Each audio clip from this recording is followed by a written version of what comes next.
The Book of Galatians, chapter 2. Then after 14 years, I went up again to Jerusalem, this time with Barnabas. I took Titus along also.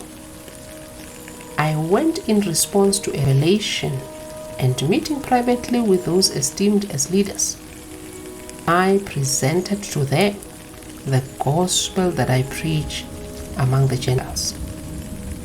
I wanted to be sure I was not running and had not been running my race in vain. Yet not even Titus, who was with me, was compelled to be circumcised, even though he was a Greek. This matter arose because some false believers had infiltrated our ranks to spy on the freedom we have in Christ Jesus and to make us slaves.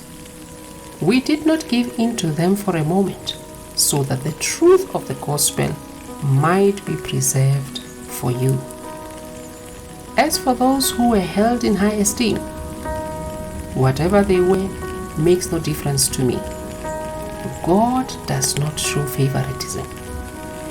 They added nothing to my message.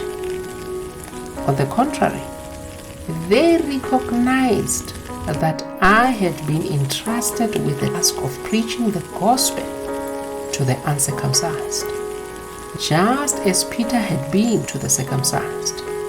For God, who was at work in Peter as an apostle to the circumcised, was also at work in me as an apostle to the Gentiles. James, Cephas, and John, those esteemed as pillars, gave me and Barnabas the right hand of fellowship when they recognized the grace given to me. They agreed that we should go to the Gentiles, and they to the circumcised. All they asked was that we should continue to remember the poor, the very thing I had been eager to do all along. When Cephas came to Antioch, I opposed him to his face because he stood condemned. For before certain men came from James, he used to eat with the Gentile. But when they arrived, he began to draw back and separate himself from the Gentiles because he was afraid of those who belonged to the circumcision group.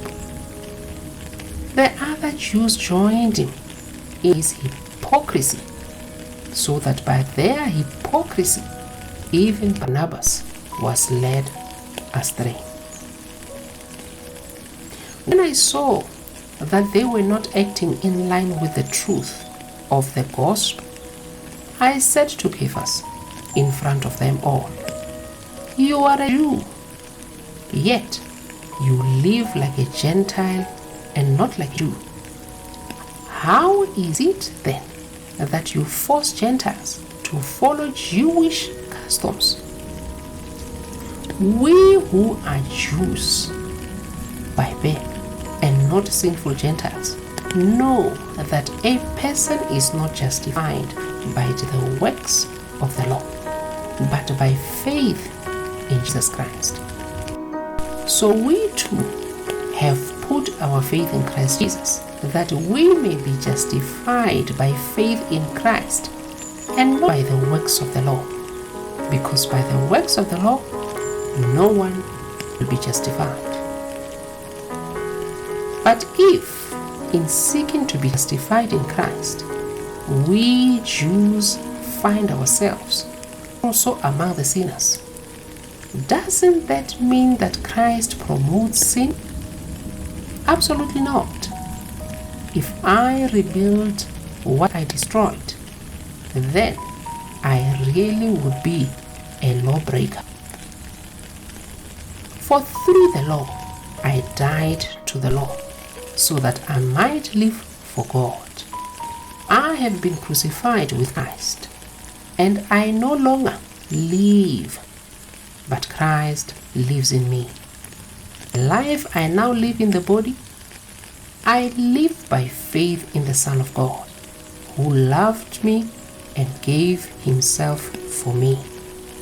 I do not set aside the grace of God, for if righteousness could be gained through the law, Christ died for nothing.